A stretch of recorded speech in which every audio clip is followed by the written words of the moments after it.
Hello फेरि पनि स्वागत छ सबैजनालाई हाम्रो फर बेटर युट्युब च्यानलमा। आज फेरि पनि हामीले तपाईँको लागि BBS थर्ड इयर ट्याक्सेसन नेपालको फेरि पनि इम्पोर्टेन्ट च्याप्टर इन्कम फ्रम इम्प्लोइमेन्टबाट अर्को पार्ट लिएर आएका छौँ। योभन्दा अगाडिको भिडियोमा चाहिँ मैले तपाईँहरूको लागि के कुराहरू चाहिँ यो हामी हिसाब क्याल्कुलेट गर्दै जाँदा के कुराहरू जाँदैन भन्ने कुराहरू सिकाइदिएको थिएँ। त्यसै गरी अब चाहिँ हामी के गर्छौँ भन्दा यसमा पनि त्यही फर्मुलाहरू त्यही मैले भनेको नोटहरूलाई नै बेसिस मानेर यो भिडियो पुरा गर्छौँ। सो सुरुमा के छ त्यो पढिहालौँ है। सुरुमा एकचोटि चाहिँ तपाईँहरूले स्टार्ट गर्नुभन्दा अगाडि एकचोटि क्वेसन हेर्नुहोस् है। जहिले पनि त्यो गऱ्यो भने चाहिँ त्यो क्वेसनमा यो छ भनेर फर्स्टमा माइन्ड मेकअप गराइहाल्ने क्या। So, Mr. Pune, an account officer of Anka Tours and Travels Limited, furnishes the following particulars with respect to his incomes and expenses pertaining to previous income year. You are required to compute accessible income from employment and net tax liability. Salary you after TDS, you need salary after TDS. Commission, other incentives, gift relating to employment, leave pay, 10 bonus 1 month salary. Payment made by office for minor injury 450, reimbursement of business promotion expenses by company, office provided a loan amount 1 lakh, concessional interest rate 8%, prevailing interest rate was 12%, he was provided accommodation facility, rent of flat rupees 20,000 per month paid by office rate, and he visited to Japan in connection with his official work. He saved rupees 60,000 from tour. Employer contributed to 10% of salary to unrecognized provident fund. His contribution to the same fund was 20%. He claimed following expenses for deduction. यस्तो कुराहरू दिएको छ। अब यसमा तपाईँहरूले ध्यान दिइहाल्नु पर्यो। यति कुरा सुन्ने साथै के कुरा जान्छ के कुरा जाँदैन भन्ने कुरा तपाईँहरूले फर्स्टमा माइन्ड मेकअप गराइहाल्नु पर्यो है। सो फर्स्टमा के गर्नु पर्यो, यो आफ्टर TDS दिएको यस्तोवाला भिडियो एउटा हामीले बनाइसकेका छौँ, त्यसमा तपाईँहरूले हेर्न सक्नुहुन्छ। यो चाहिँ नेट है। जहिले पनि नेट स्यालेरीलाई हामीले केमा लानुपर्ने हुन्छ, ग्रसमा तान्नुपर्ने हुन्छ है। सो यसमा चाहिँ के गरेको छ भन्दाखेरि आफ्टर TDS मात्र भनेको छ नि, नत्र कहिलेकाहीँ चाहिँ के आइदिन्छ आफ्टर TDS इन्क्लुडिङ दसैँ खर्च होइन, अनि PF काटिसकेको त्यस्तो कुराहरू आइदिन्छ। यसमा चाहिँ के मात्र दिएको छ भन्दाखेरि स्यालेरी आफ्टर TDS 70,000 भनेपछि अब यसलाई सल्भ गर्ने तरिका के हुन्छ, सेम हामीले पहिला जे गर्थ्यौँ त्यही तरिकाले हामी यसलाई सल्भ गर्छौँ है त। केही पनि गाह्रो छैन, केही पनि त्यस्तो भन्ने हुँदैन, एकदमै सजिलो छ। जस्ट फोकस मात्र गरिदिनुहोस् है।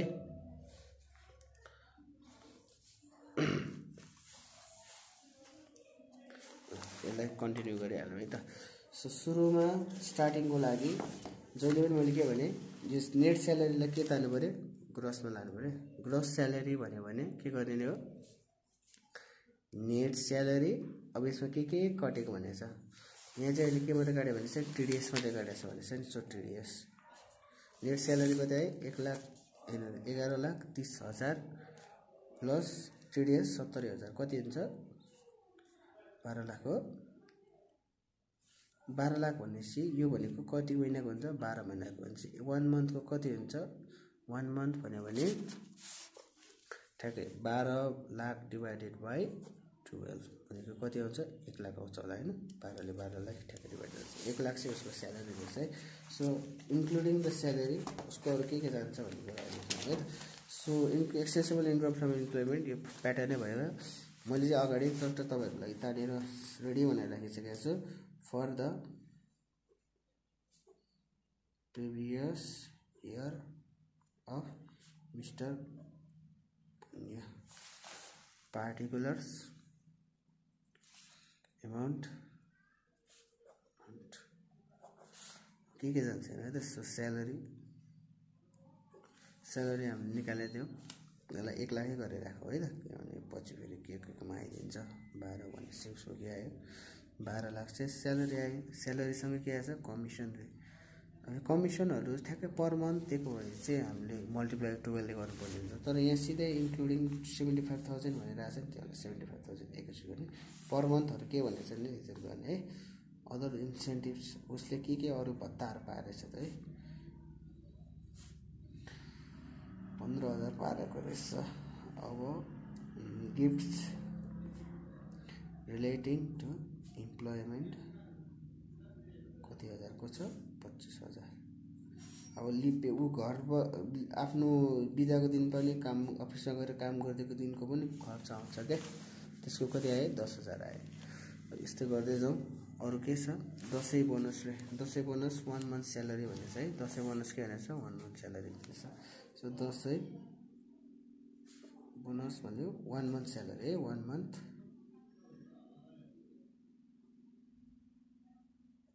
उसको 1 महिनाको कति छ 1 लाख भनेपछि 1 लाख, वर्षको 12 लाख भनेपछि 1 लाख आउने भयो। So payment made by office for minor injuries. अब यता हेर्नुहोस् है, यस्तो यो माइनर इन्जुरिज जुन चाहिँ 500 भन्दा कम हुन्छ नि, 500 भन्दा कमका जुन पिटी क्यास फन्डमा राखिएका रकम हुन्छ नि त्योहरू कुनै पनि जाँदैन। फेरि दोहोऱ्याइन्छु है, 500 भन्दा मुनिका पिटी क्यास फन्ड, यो भनेको माइनर इन्जुरिजहरू माइनर एक्सपेन्सेसहरूको लागि एउटा खोलिएको खाता हुन्छ नि जुन पिटी क्यास फन्ड भन्छ नि, त्यो पिटी क्यास फन्डमा चाहिँ तपाईँको 500 भन्दा कम रकमहरू छ नि, त्योभन्दा बढीको मान्छेभन्दा कमको भुक्तानी गरिन्छ भने, पेमेन्ट गरिन्छ भने त्यो चाहिँ हाम्रो कतै पनि नलाल्ने ल। यसलाई नोट गरेर राख्नुहोस्। 500 भन्दा कम है पिटी क्यास फन्डमा। अहिले हामी लास्टमा लेख्नुपर्ने हुन्छ petty cash fund which is less than 500 is not included, यस्तो भनेर लेख्नुपर्छ ल लास्टमा। सो अब नोट पनि चट्ट बनाउँदै जाने, अनि त्यसपछि एउटै कुरा त दोहोरिने हो नि। सो अरू के आयो भने reimbursement of business promotion expenses by company. कम्पनीले आफ्नै संस्थाको लागि गरेका खर्चहरू कुनै पनि जाँदैन है। कम्पनीले आफ्नै लागि गरेका, कम्पनीकै लागि गरेका जुन चाहिँ खर्चहरू हुन्छ नि, उसको ट्रेनिङहरूका खर्चहरू होस् होइन, मिटिङका खर्चहरू होस्, कतै आफ्नो हुन्छ नि बुकहरू सुकहरू के दिएका हुन्छन् नि, त्यो सबै कुनै पनि अफिसियल वर्कको कुराहरू कुनै पनि जाँदैन है। यदि अफिसको लागि नै फाइदा हुने कुराहरू छ नि त्यस्तो जाँदैन है। ट्रेनिङका कुराहरू कुनै पनि जाँदैन है, अफिसियल वर्कको लागि जाँदैन है। सो त्यो गएन भनेपछि office provided a loan of 1 million at a concessional interest rate of 8% per annum. Prevailing interest rate was 12%।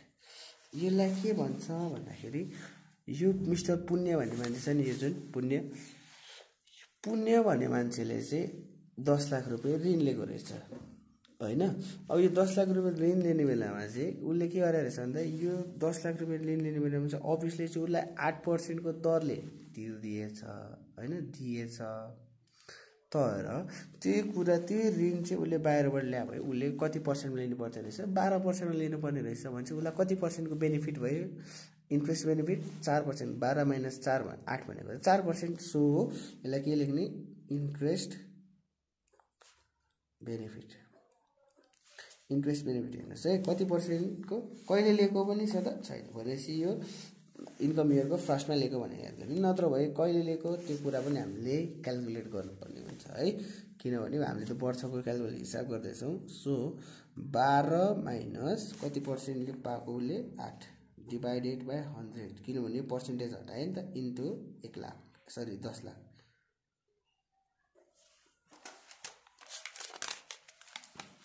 कति रे 12 माइनस 8 भनेको 4, यसलाई 100 ले डिभाइड गरौँ मल्टिप्लाइड बाई 10 लाख 1 3 0 1 2 3 कति आयो 40,000 चाहिँ उसलाई के भएर चाहिँ इन्ट्रेस्ट बेनिफिट। उसले बाहिर लिएको भए चाहिँ 40,000 बढी तिर्नु पर्थ्यो रहेछ, त्यही भनेको है। He was provided accommodation facility भनेपछि एकोमोडेसन फेसिलिटीको के हुन्छ, एकोमोडेसन फेसिलिटीको जहिले पनि 2% of what 2% of annual salary. Annual salary उसको कति छ 12 लाख। 12 लाखको 2% चाहिँ उसले कसैबाट टाढाबाट आएर त्यही अफिसमै बसेको छ, अफिसभित्रै बसेको छ भने चाहिँ तिर्नु पर्दैन है। त्यो पनि एउटा त्यस्तो वाला नि हिसाब पायो भने चाहिँ सही हुन्थ्यो।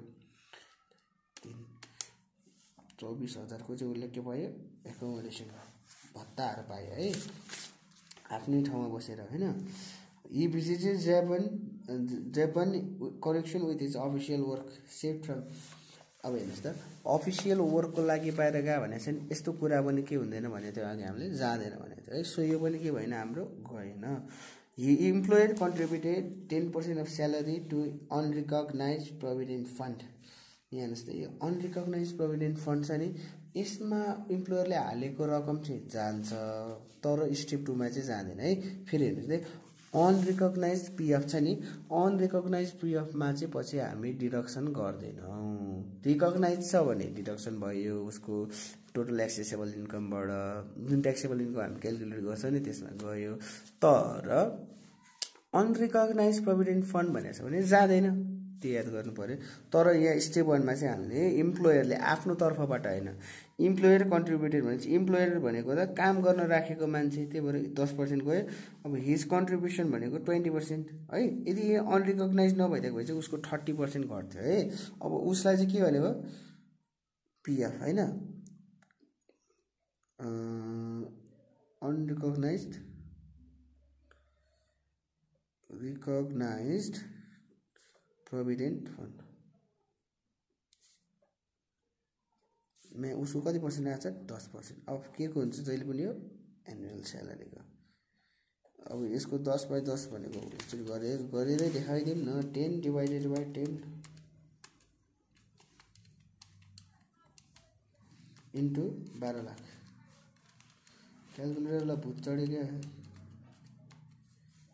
1,20,000 यति चाहिँ आउँदो रहेछ। अरू के छ He claimed following expenses for deduction. Collection charge of gift. यो गिफ्टको परेन पर्सनल खर्चहरू कुनैमा जाँदैन किनभने हामीले के जान्छ भने चाहिँ हामीले उसको जाने खर्चहरू भनेको अस्ति हामीले के भने त डोनेसन सुरुमा रिटायरमेन्ट फन्डको जान्छ डोनेसनको जान्छ त्यसपछि एक्जिबिसन 7 वटा एक्जिबिसन भने त्यही कन्टै हुन्छ हेर्नुहोस् है। सुरुमा रिटायरमेन्ट फन्ड डोनेसन त्यसपछि एक्जिबिसन 7 वटा एउटा भनेको एलआइपी लाइफ इन्सुरेन्स प्रिमियम जसको म्याक्सिमम लिमिट हुन्छ 40,000 हेल्थ इन्सुरेन्स प्रिमियम हुन्छ जसको म्याक्सिमम भनेको 25,000 है। अर्को त्यस्तै के जान्छन् हाम्रो अर्को जान्छन् हाम्रो के रे मैले के भने लाइफ इन्सुरेन्स प्रिमियमको तपाईहरुको 40,000 म्याक्सिमम हेल्थ इन्सुरेन्स प्रिमियमको 20,000 अघि 25,000 भनिएको छ। यो 25,000 भनेको चाहिँ तपाईहरुको यो भन्दा अगाडिको थियो के है। त्यसमा चाहिँ एलआईपी को उनीहरुको चाहिँ 25,000 अघि 30,000 कति हजार कति अहिलेको लागि चाहिँ हाम्रो लागि एलआईपी को लागि 40K म्याक्सिमम एचआईपी को लागि 20K है ठ्याक्कै यसको आधा छ। अब यो कुरा गयो अर्को रिमोट एरियाको जान्छ रिमोट एरिया लन्चेसको कुरा जान्छ डिसेबलको कुरा जान्छ है अनि पेन्सनको कुरा जान्छ अनि फरेन अलाउन्सेसको 75% काटिन्छ हैन यहाँ लेस गर्न मिल्छ हामी स्टेप 2 मा। अर्को भनेको के मिल्छ प्राइभेट बिल्डिङ प्रिमियमको कुरा हुन्छ नि त्यसमा चाहिँ हाम्रो त्यो पनि जान्छ है जुनमा 7 वटा एक्जिबिसनहरु हामी घटाउन सक्छौं। सो अब यति भयो उसको इन्कमहरु। अब के गर्ने टोटल या एक्सेसिबल मतलब अरु के पनि छैन नि त्यही भएर total accessible income from employment यो चाहिँ तपाईहरुको सकेसम्म 5 मार्क्स चाहिँ होला यो अलि धेरै वर्डहरु पनि छैन धेरै गाह्रो पनि छैन है। 12 लाख प्लस 75,000 यो तपाईहरु पनि गर्दै जानुहोस् है कहिलेकाहीँ फेरि क्याल्कुलेटरले धोका दिन्छ के नम्बर ठुलो ठुलो छ हैन 10,000 प्लस कति आयो 1 लाख हैन त 3 टा 5 वटा 40,000 अरु गइ छ 24,000 प्लस 1,20,000 कति आयो 16,09,000 यसरी फेरि ट्याली गरिहाल्नु है त 00 मा राखेर गर्नु न मैले चाहिँ यसरी गर्छु है क्याल्कुलेटर 12 लाख को 75 यो 1000 लाई चाहिँ पछि मैले जोड्ने के 15 plus 25 plus 10 10 plus 100 plus 40 plus 24 plus 1,20,000 हो लाग्ने सिम मिलेर छ। अब यसमा के गर्छ भने मैले लेस अलायबल डिडक्सन अलायबल डिडक्सनमा मैले के भने रिटायरमेन्ट फन्ड जान्छ। रिटायरमेन्ट फन्डको लागि यहाँ प्रोभिडेन्ट फन्डको कुरा त आयो तर यहाँ अनरिकग्नाइज्ड भने त्यही भएर त्यो भएन। सो डोनेसनको कुरा है सिधै किन डोनेसन रिटायरमेन्ट फन्डको जुन कन्ट्रिब्युसनको जुन अनरिकग्नाइज्ड प्रोभिडेन्ट फन्डलाई दिएको हुन्छ नि जुन त्यहाँ राखेको चढाएको त्यस्तो कुराहरू स्टेप 2 मा हामी घटाउन मिल्दैन है। अर्को के भनेको छ उसको डोनेसन टु नेपाल आई हस्पिटललाई दिएको यदि मान्छेले दिएको छ भने जस्तै सिम्पल डोनेसनको कुरा मैले भनिरहेको छु। सिम्पल डोनेसनमा चाहिँ के भइदिन्छ भन्दाखेरि तपाईँहरूको व्यक्तिले गरेको सिम्पल डोनेसनमा जहिले पनि 5% जस्तो सुकैलाई दियोस्। सिम्पल डोनेसन सबैलाई सिम्पल डोनेसन गरिदिने है, एक्सेप्ट पीएम रिलिफ फन्डलाई दिएको बाहेक अरू सबै 5% है। अब यदि कम्पनीले दिँदैछ भने Lumbini area development, Pashupati area development, त्यस्तै हेरिटेजहरूले दिएको हुन्छ नि, पशुपतिहरूलाई दिएको, लुम्बिनीहरूलाई दिएको, यस्तो डेभलपमेन्ट हेरिटेजहरूलाई को लागि दिन्छ भने त्यसमा 10% काट्छौँ है। कम्पनीले दिएकोमा, अरूमा हस्पिटललाई दिएको, पब्लिक स्कुललाई दिएको अनि पोलिटिकल पार्टीहरूलाई दिएको त्यसमा चाहिँ 5% काट्दिने है। सो नजाने कुरा पनि छ नि डोनेसनमा, हामीले भने चाहिँ नि प्राइभेट स्कुलहरूलाई दिएको जाँदैन, बेगरलाई दिएको जाँदैन, स्टुडेन्टहरूलाई दिएको जाँदैन, स्टुडेन्ट युनियनलाई दिएको जाँदैन, प्राइभेट नर्सिङ होमलाई दिएको जाँदैन, धेरै त्यस्तो कुराहरू छ नि। ल अरू के छ डोनेसन भनेपछि 5% डोनेसन के को चाहिँ नेपाल आई हस्पिटल छ नि 5% अफ के को हुन्छ जहिले पनि 5% डोनेसन भनेको यसको यो रिटायरमेन्ट फन्ड काटेर आएको हुन्छ नि त्यसको 5% कति छ त 5 डिवाइडेड बाई 100 इन्टु 1609,000 बडा जेरो भयो कति आयो 80,450। अब एक्चुअल कति छ हेर्नु यसमा नि कम्पेयर गर्नुपर्छ है। एक्चुअलमा तपाईहरुको छ 15,000, म्याक्सिमम सिम्पल डोनेसनको म्याक्सिमम भनेको 1 लाखसम्मको हुन्छ। अब विच एभर इज लोअर कुन चाहिँ कम छ त्यसलाई लगेर घटाइदियो है। कति कुन चाहिँ कम छ 15,000 अभियसली कम छ, यसलाई पनि यतापट्टि लेखौँ ठ्याक्क। अब चट्ट घटाइदिनु कति आउँदो रहेछ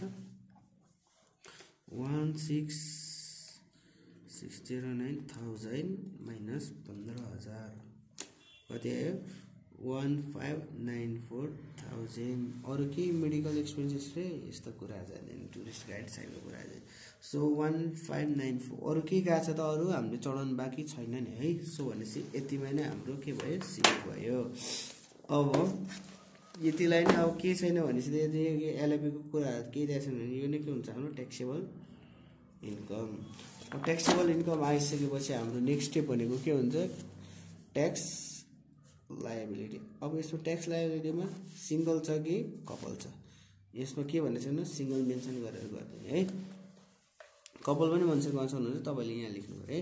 सो फर्स्ट 5 लाखसम्ममा यसको के हुन्छ 1%, त्यो पछिको 2 लाखसम्ममा 10%, त्यो पछिको 3 लाखमा 20%। अब हेर्नुहोस् त कति लाख गइसक्यो 15,94,000 मा 5 लाख 2 लाख 3 लाख भनेको 10 लाख गइसक्यो। कति लाख बाँकी छ अब त्यो पछिको हुन्छ 10 लाख, त्यही भएर 5 लाखमा सक्यो भने चाहिँ 30% त्यतिमा सक्यो। 5 लाखको 1% 5,000 हुन्छ, 20 लाखको 10% 20,000 हुन्छ। कति धेरैचोटि गर्दाखेरि तपाईहरुलाई यो नम्बरहरु त याद भइहाल्छ है। सो 5,94,000 को 30% कति हुन्छ हैन 17,000 1 लाख परेछ आँखै तिरिमिरी भइरहने प्लस 60,000 प्लस 25,000 जोड्दिउँ न हैन के ढिलो गरेन 2,63,200। यो चाहिँ के आयो ट्याक्स लायबिलिटी जसमा अब हामी यहाँ टीडीएस घटाएको थियौ नि हैन। टीडीएस घटाएको कुराले के हुन्छ लेस यसमा अब के गर्छ टीडीएस गर्छ। अब केटी भयो वुमन ट्याक्स रिबेटको कुरा आउँछ हैन 10% ट्याक्स रिबेट गर्नुहुन्छ वुमनहरुले वुमन भए मात्र है वुमनको पनि इम्प्लोयमेन्टबाट आएको रकम मात्र है टीडीएस घट्छ। टीडीएस घटिसकेपछि उसको के भन्दै जान्छ मेडिकल एक्सपेन्सेसको कुराहरु गर्छ नि। यहाँ के गरिएछ यहाँ 4,000 को हेल्थ इन्स्योरेन्स प्रिमियमलाई देखिएन छ। सो ट्याक्सेबल इन्कम अब यसमा फेरि लेस यहाँ यस्तो हेर्छ त 4,000 पो देख्छ त लेस हेल्थ इन्स्योरेन्स प्रिमियम। यसमा एक्चुअल कति छ 4,000 भनेपछि त म्याक्सिमम कति हुन्छ भने त मैले अघि 20,000 कुन चाहिँ सानो छ 4,000 सानो छ त्यही भएर 4,000 घट्यो कति हुन्छ अब यहाँ 1590,000 हैन त। यो चाहिँ हाम्रो के हुन्छ ट्याक्सेबल इन्कम बिफोर एक्जुम्सन भयो। यो ट्याक्सेबल यो कहाँ लुकेर बस्यो त तिमी त्यसरी लुक्नु भएन नि त। त्यसरी लुकेपछि त बर्बाद भइहाल्यो नि। अब 5,90,000 को मिल्न चाहिँ के बिग्रेछ नि झन्न देखिहाल्यो। 1,77,000 प्लस 85,000 कति आउँछ 262 त लगभग उस्तो छ। अब यसमा टिडीएस घटाउँ। टिडीएस कति गर्दै थियो 70,000 किनभने ग्रस गर्दा त हामीले जोडेका छौँ माइनस 70,000 1,92,000 आ गयो। अब तपाईहरुले मलाई भन्नु होला मेडिकल एक्सपेन्सेस पनि घटाउनु पर्छ भन्नु होला है। यहाँ मेडिकल एक्सपेन्सेस पनि यदि उसले क्लेम गरेछ भने मात्र घट्छ नत्र भए घट्दैन। यहाँ हेर्नुस् त मेडिकल एक्सपेन्सेस मात्र भनेको छ तर यहाँ मेडिकल एक्सपेन्सेस क्लेम्ड भनेको छैन। इफ त्यसरी दिएको छ भने त्यो जाँदैन। भनेपछि हाम्रो यो नै के भन्छ ट्याक्स लायबिलिटी। ट्याक्स लायबिलिटी आयो। यति गरे भने 5-10 मार्क्स कति मार्क्स आउँछ मजाले आउँछ। अब नोट्सहरु तपाईहरुले लेख्नु भनेको थिएँ मैले। अब पीटी अब के चढाएन भने PT cash fund which is petty cash funds expenses which is less than 500 is not deductible त्यो भन्ने एउटा नोट आयो है।